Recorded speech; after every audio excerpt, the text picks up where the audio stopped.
Welcome to the Succession Stories podcast. I'm Laurie Barkman. I work with business owners to maximize value, create options for the future, and be happy in your next.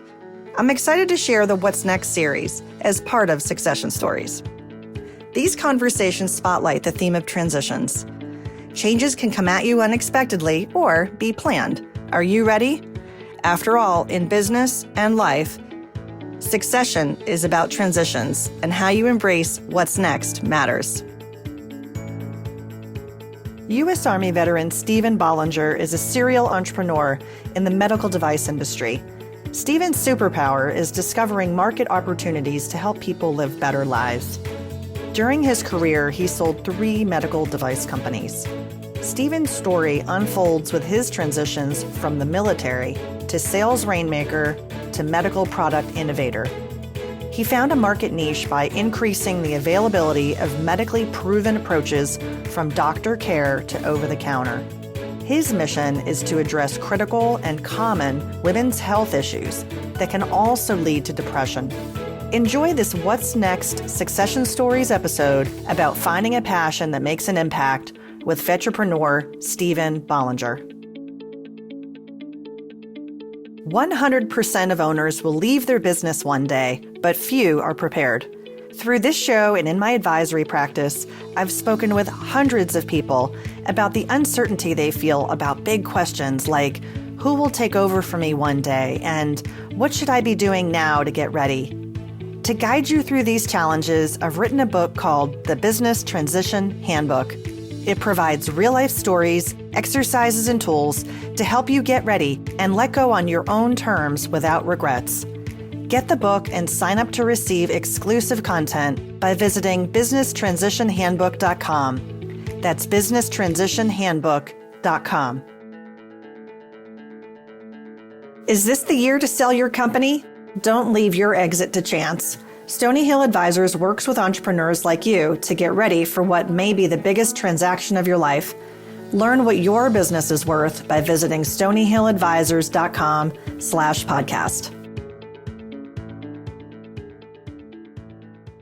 Steve Bollinger, welcome to Succession Stories. I'm excited to speak with you. You're a serial entrepreneur. You've got an incredible background. Your journey from the military to following your passion in entrepreneurial ventures is an exciting one. Welcome. Thank you. And we met because of the Tepper School of Business, and you're a fellow adjunct professor. So we'll also want to talk about that. Why don't we start with you? Tell me your story. Well, it's a long and twisted story, but it began with the United States Military Academy. I was looking for an engineering opportunity, and my father introduced me. He was from the Navy. He introduced me to the United States Military Academy and the United States Naval Academy. And he asked me, do you want to live your life on sea or do you want to live it on land? I said, I prefer land, Dad. He goes, well, I think you should think about West Point. So I began my path there. I had a great experience at the academy. And from there, we graduate as second lieutenants and join the military. I became an artillery officer. I was blessed to be an airborne ranger. I was able to do some great things in the military. I spent my 5 years in, which is a requirement to be a West Point graduate. But after my last Gulf War, my wife, who was a news anchor at the time, said, either you're going to marry me or Uncle Sam. And 32 years later, I made the right decision. I'm still married to my lovely bride. So at that point, I needed to figure out what I wanted to do next. And my father, I went back to once again. I said, Dad, I haven't practiced engineering. I don't really know what a civilian does. He goes, well, sales, my son, get into sales, where the rubber meets the road. I'm like, okay, Dad. So there was a recruiting group that specialized in academy graduates that were getting out of the military. And at that point, I decided that I wanted to get into medicine. I've always had a passion for medicine, but I wasn't in the top of the class at West Point, and only the top 1% can actually go into medicine from there. So I was always interested. So at that point, I joined a company called Decnatel, which was a really interesting company, a mature company dealing with the cardiovascular space. And I began there. It advanced to became the youngest sales trainer. And then my national sales manager left to join a new startup. And I just didn't know what to do next. I was kind of, my territory was very mature. I was in the top 5 sales reps, and I just didn't know what I wanted to do next. At that point, he asked me to join him, which was a company, a small company that was into the laparoscopy field. And they specialized in general surgery and OBGYN. And it was a really interesting company called American Hydrosurgical. Well, and I joined that company. I was one of the youngest sales reps at the time. We had about 10 sales reps. We were penetrating a new market. And I was blessed that I really understood my region. I lived in California at the time. I was the top sales rep for a couple of years. And then I started making actually too much money, which is kind of weird, right? The national sales manager said I was sandbagging my numbers because I was doing much better than projected.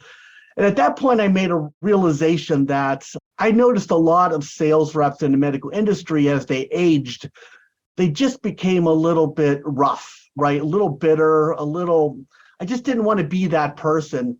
So I was asked to move in-house, and I started working on project development, marketing, new products, and a regulatory path, wouldn't you know? So it was a small company. I was able to learn a lot about what happens inside of a company. And at that point, I started on developing new products for them and new technologies. And my engineering background started to become useful. And what I decided then was, or the president at the time decided that he wanted to sell the company. So I worked on the diligence team to help the acquisition happen. And that was my first taste of, hey, you can really make a lot of money and be successful in this industry. He sold the company. I was asked to take the next steps with him, and they wanted me to join Bard Davol in New England. I said, absolutely not. I have no interest in moving from Florida to the Boston, Massachusetts area. So I was found by a recruiting group that had a company that was interested in an eclectic person like myself. I really was a jack of all trades, but master of none, if you look at that foundation. And the company's name was Mentor. It was out of Santa Barbara, California. So wouldn't you know, I moved from San Diego, I moved to Florida, and now I uproot my family and we moved to Santa Barbara, California. And it was a wonderful opportunity. They had a technology that was non-working. They had 3 engineers that were trying to solve a problem in body contouring, fat removal. Mentor Corporation was the market leader in breast implants for women's health, primarily focused on reconstructive surgery for women that have had cancer. It was a wonderful company. They also had a urologic division, and they had an ophthalmic division. The ophthalmic division was out of Massachusetts. The urologic division was out of Illinois. So when we looked at those 2 opportunities, they asked me to come on board and run a project that would work with all 3 divisions of this company. And at this point, I'm just trying to figure out where the bathrooms are. And we took a non-functioning device in 18 months. We took it to a functional, completely new system. We launched the product internationally and worldwide, and today it's still the #1 product used for lipoplasty. And that was done in around 1997, 98 timeframe. So at this point, loved my job. I was doing international travel, but I was traveling about 90% of the time. And I had a new young son, and I'm like, this is crazy. I didn't get out of the military to be living away from my family again. So the other thing that was interesting was Mentor no longer was giving stock options to directors and below. So I was really not building wealth like I wanted to. And I went to a meeting in Sao Paulo, Brazil, and this meeting was very interesting. I get to the airport, and I'm like, I'm an American. I don't speak Portuguese. I'm walking through the airport all buttoned up in a suit, ready to go. And I see this wild man in a Hawaiian shirt, smoking a cigarette, has a scrungy beard, very Greek oriented. He's cussing at the customs in English. He's going crazy. And I'm like, oh my God, this is a terrible representative of the United States. I just got to get out of the airport and go to my meeting. So I go to my meeting. It's a medical meeting. And the following morning, I get there, and wouldn't you know, that crazy Greek guy that I just met on the airport was in the booth next to me. He was the CEO of his company, a founder of his company called Byron Medical. Very interesting guy. We were like yin and yang, ice and fire. We came from totally different worlds. We thought of things differently. And for about 5 days at the meeting, he kept wanting to meet with me and have lunch and dinners and strategies. And I had no one else to talk to, so I went to him, and we had an interesting time. At that point, he came and said, hey, I'd like you to come join my company. I'm like, absolutely not. I said, there's no way you and I can live together at all. So he kept pursuing it. He sent me tickets out of Santa Barbara to go to Tucson, Arizona. So he brought my son, my wife, my son, who is now a baby at the time. We flew out to Arizona. He picks me up in this car. He's smoking a cigarette out the window, talking to us in the back. And in Arizona, if you're not familiar with Tucson, they have no streetlights, right? And he just moved into a new house. It's like 10 o'clock at night, and he can't get home, right? And I'm like, my wife is like, oh, just how long is this weekend supposed to last, right? So I met with him the next morning. I met with his wife. I met with his family. I met with the business. And I really thought I could make a difference. So my wife and I went back. We said, hey, you want to do this? I'm like, absolutely. And we joined the company. When I got there, I had an experience with regulatory. I had experience with product development, marketing, and sales. And these guys were purely salespeople that were outsourcing products. Well, wouldn't you know, the day I get there, they're having a product recall. I have to do a product recall because products are breaking in the field. So I went through the regulatory system. They had no 510Ks. They were breaking every law known to man. They were a distributor making medical devices. So I said, listen, we need to stop. So I wrote actually 23 510Ks when it was easy to write a 510K. I wrote them to the FDA. I submitted them, and then I talked to the FDA. The actually division head was Celia Witten at the time. And I said, listen, Dr. Witten, I said, we have a chance here to make an impact. I said, the lipoplasty field is considered a class 3 medical device.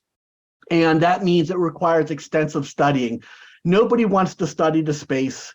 Every doctor is using this technology today, and every company is selling it off label.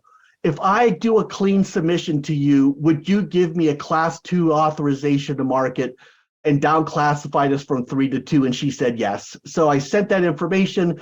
We down-classified it as a class 3 to class 2. We're now allowed to say fat removal or lipoplasty. And then, again, this is about 2 years into it. I had to fire his wife, his children. We had to find all new vendors and manufacturers.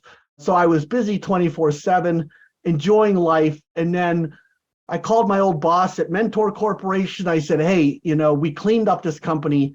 My CEO, my founder, is wanting to retire. He's about 67 at the time. What do you think about this company? He came in, and within 6 months, he acquired our company for about 14 times sales.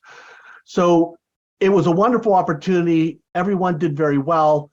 But the next thing that was very interesting was the fact that they wanted me to move from Tucson, Arizona, back to Santa Barbara. And I was just like, no, I don't think I can do that again. So I didn't join Mentor. I didn't regain with them. I stepped back and tried to figure out what I wanted to do next. And one of my manufacturers that I recently hired to build product is out of Boston, Massachusetts. And he said, Steve, I have this idea in minimally invasive surgery for interventional radiology and cardiology to close the femoral artery once the physician accesses it. And I'm like, okay, yeah, tell me about it. I told him about it. I met a doctor that was, one of the well-known Harvard grad interventional radiologist and interventional cardiologist. I met him and I said, okay, yeah, I can do this. So we started a company called AngioLink. AngelLink, we started in 2000. We did 26 trips to South America doing medical research. In 4 years, we raised around 26 million and we sold it for $180 million. So it was a really great opportunity, really my first taste of success.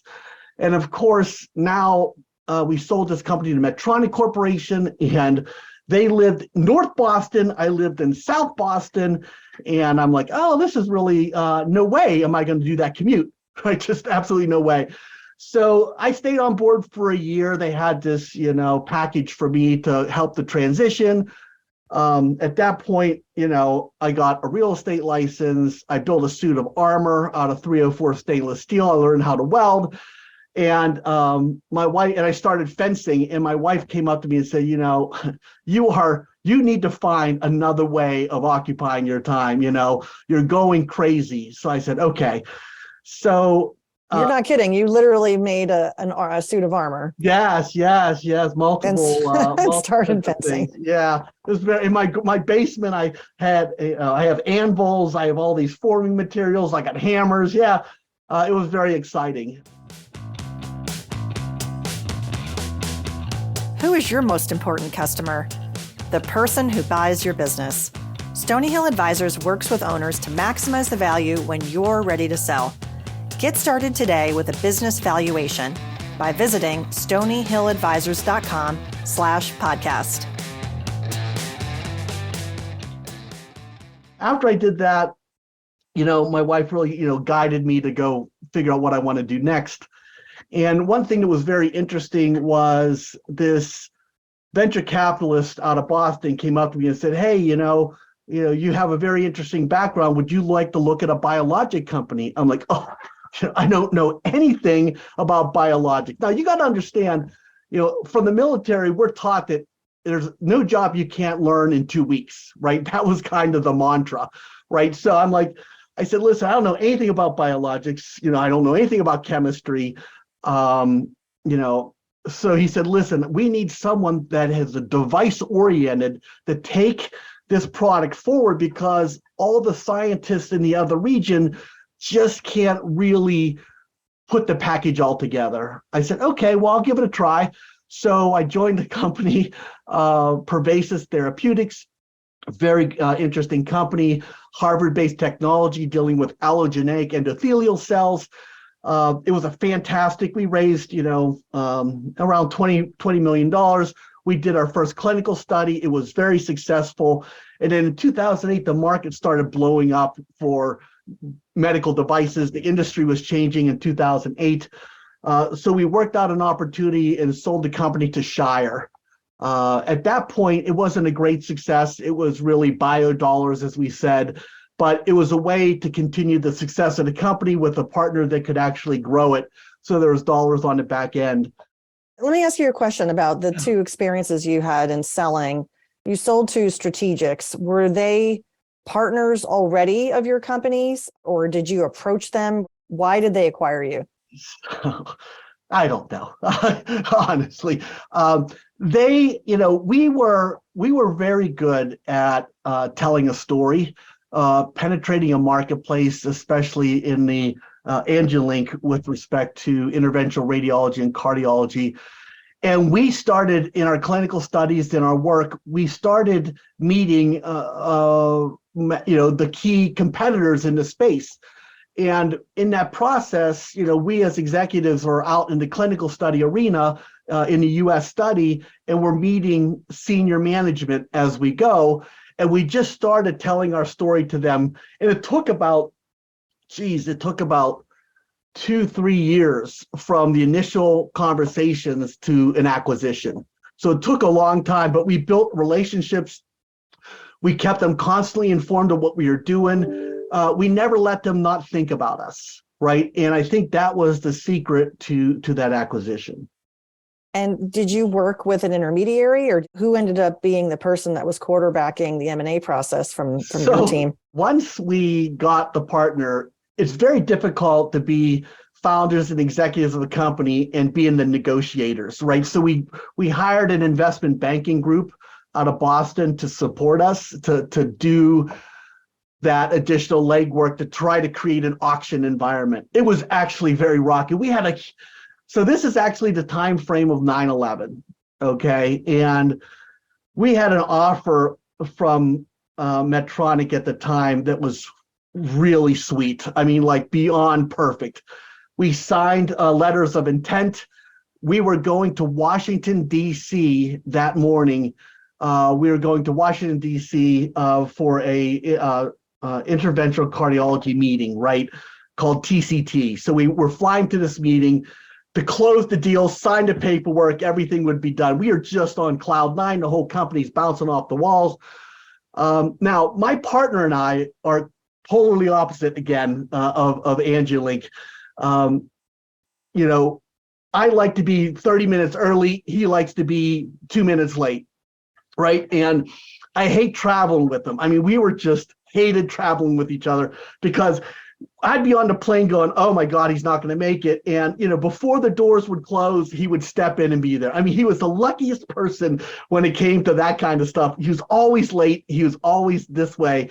Wonderful gentleman, really smart guy. But in that process, we said, all right, I said, we're going to fly together again. I'm like, all right, if we're going to fly together, we're flying first flight out. I'm picking you up. We're going to leave from the office together. Here's what we're going to do. So 8 o'clock in the morning, our flight was supposed to leave around 10. I usually leave at 6, but we left a little later. And once 9/11 hits, we weren't on the planes, but we were supposed to fly that day.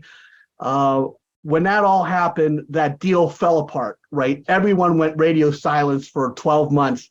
The people we negotiated with that Medtronic left, right, or were let go.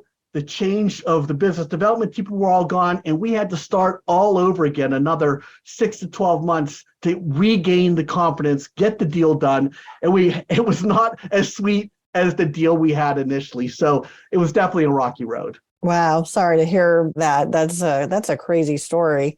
I have heard about deals falling apart, though. That one probably, is obviously something we cannot control. A lot of times deals fall apart because of diligence or other reasons, right? Or price.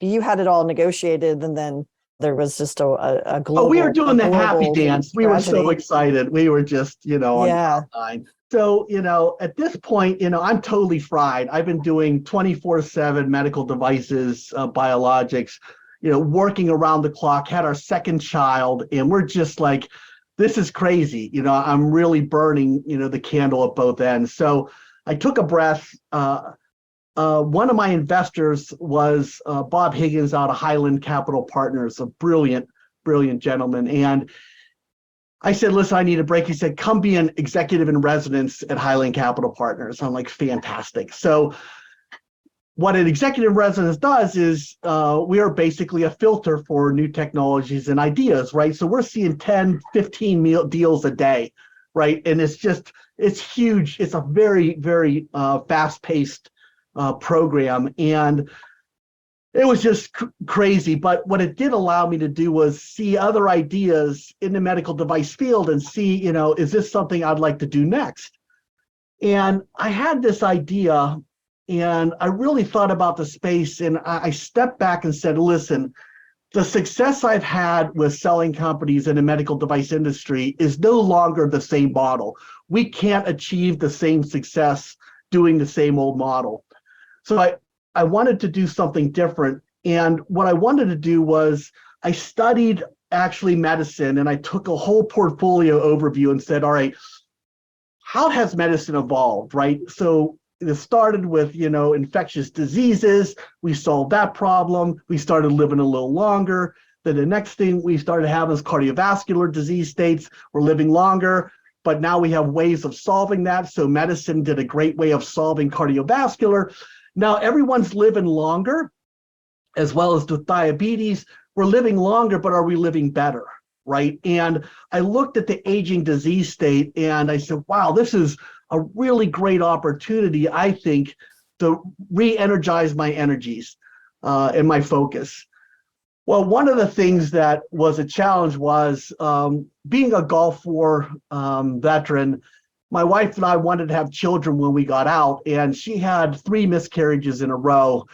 could have been us, could have been an amazing thing. Everyone was blaming it on, the military. And I'm like, I don't know.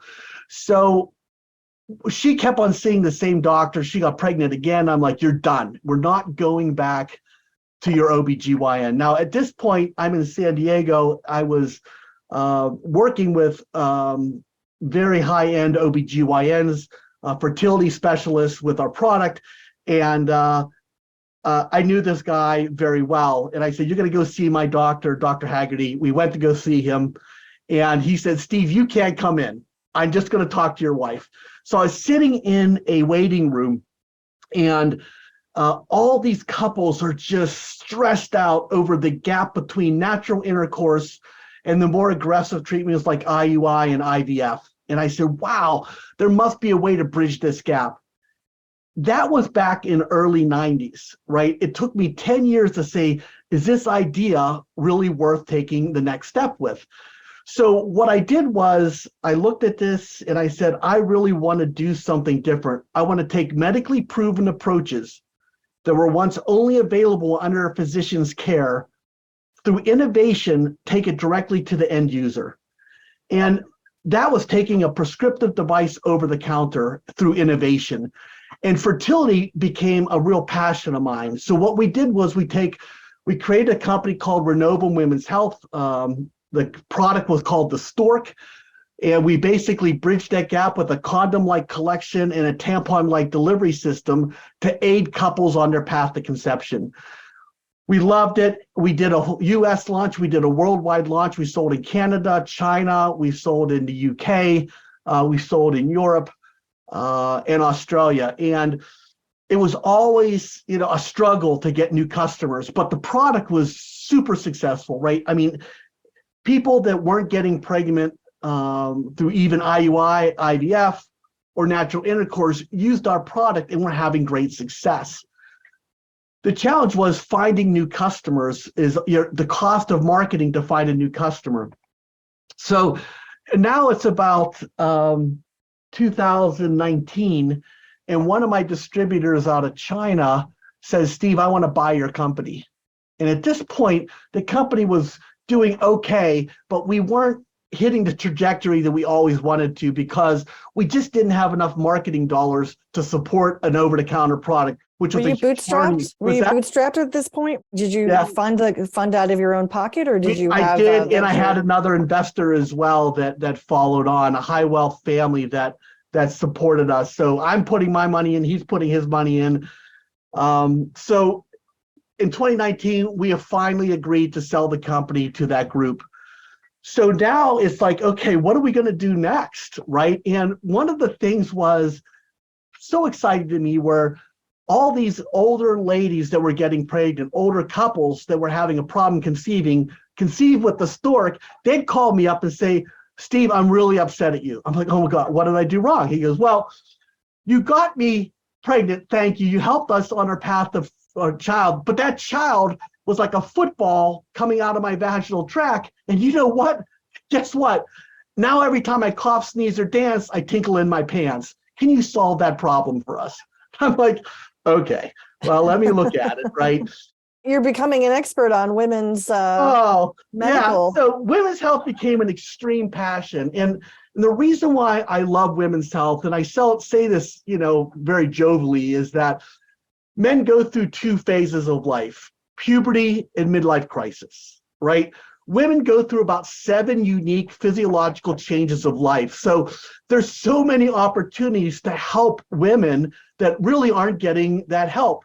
And with technologies advancing so much in the 80s and 90s and 2000s, a lot of things that were functional basically were getting to advanced procedures and weren't being utilized because, physicians evolved forward. But the challenge is many of those ideas are very positive and can help women if we can make them consumer friendly, right?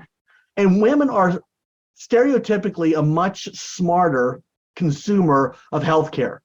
Example, men, stereotypically we get coughs and colds and boo-boos and cuts and bruises.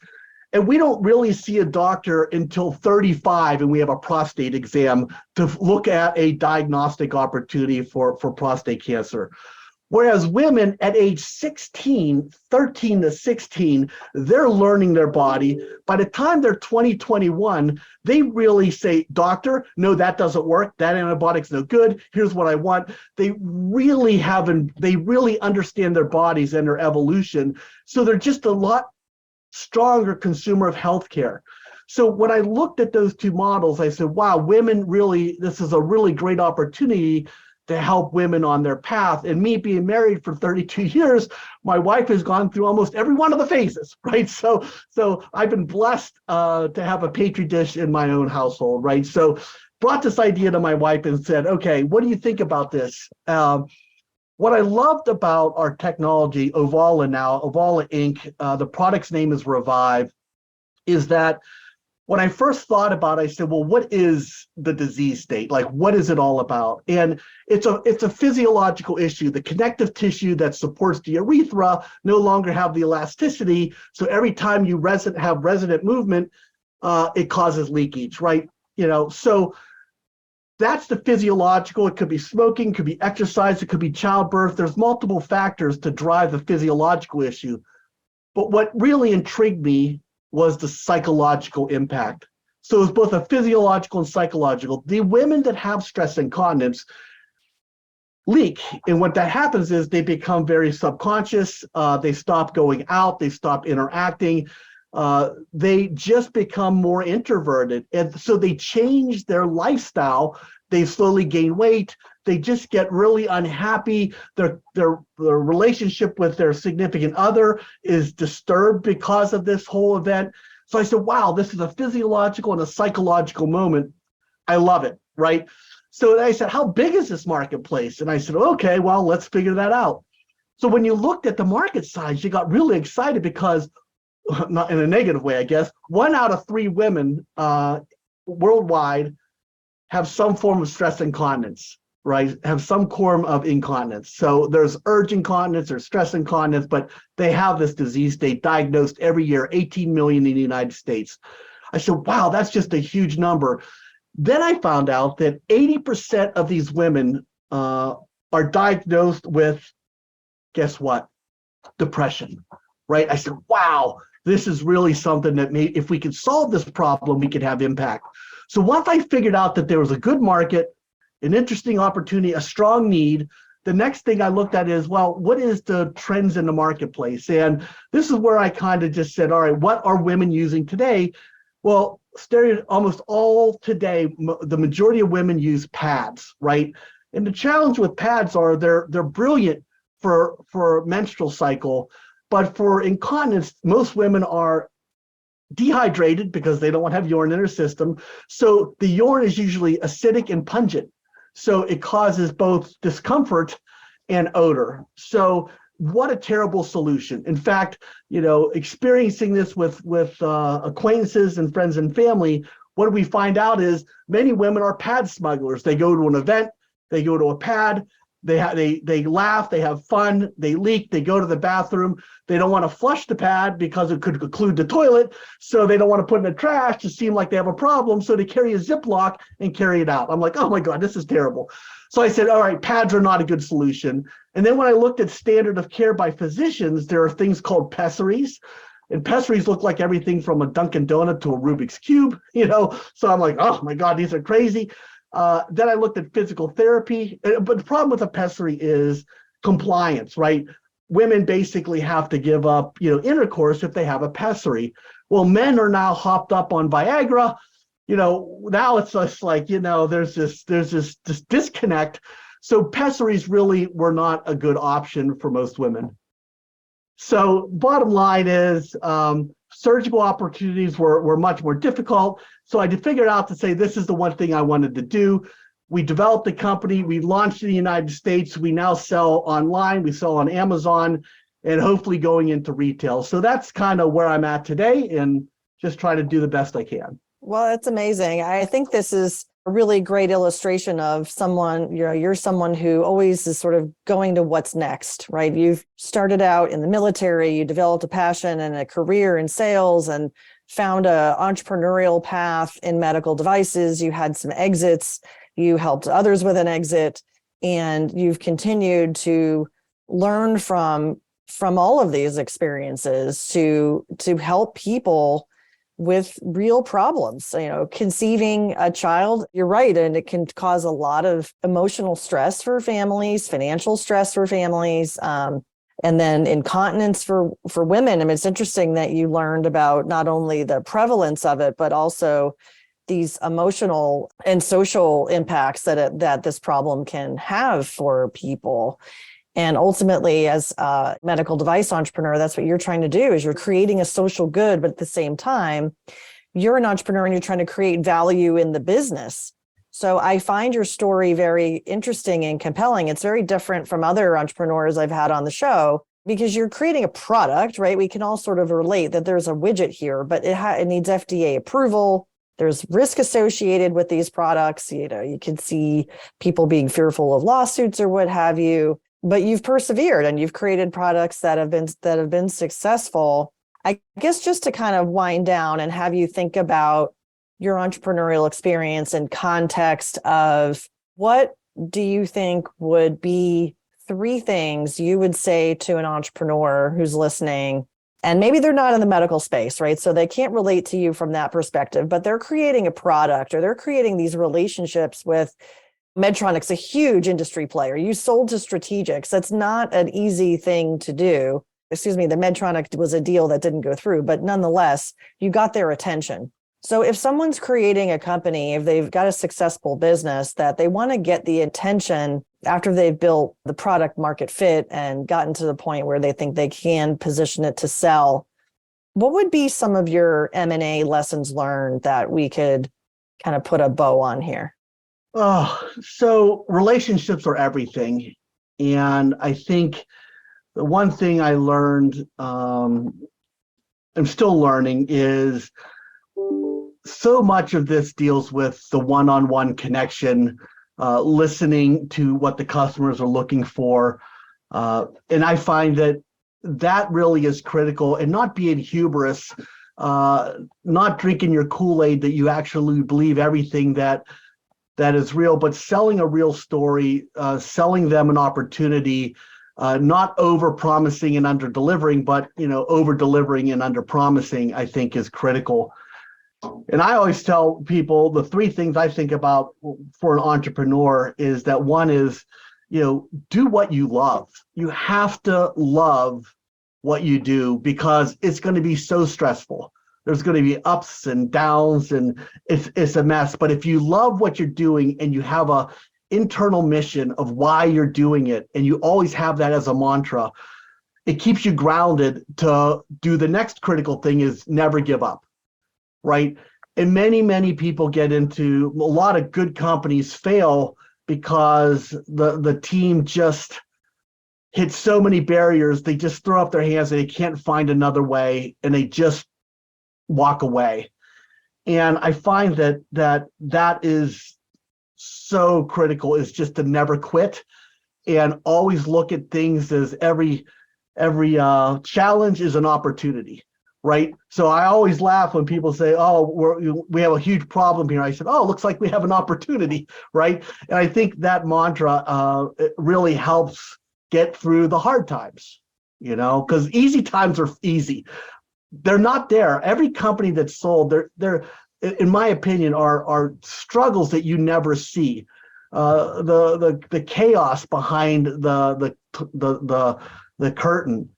The challenge is, everybody tells the success story, and they think, "Oh, you got lucky," right? "Oh, you got lucky." No, you didn't see all the tears that were cried during the development of a product.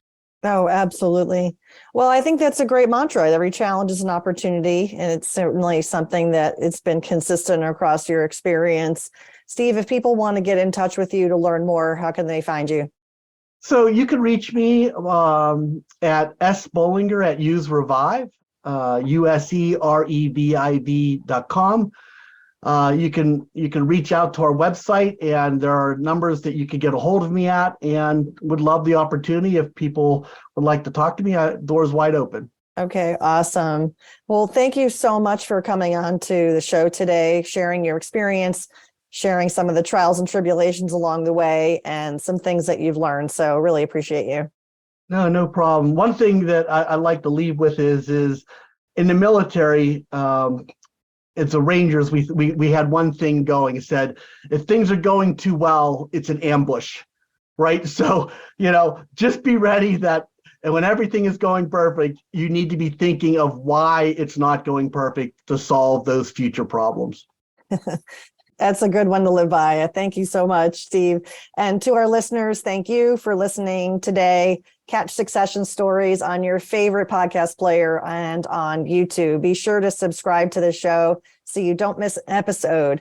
If you want to maximize the value of your business and plan for future transition, reach out to me for a complimentary assessment at meetlaurie.barkman.com. Join me next time for more insights from transition to transaction. Until then, here's to your success.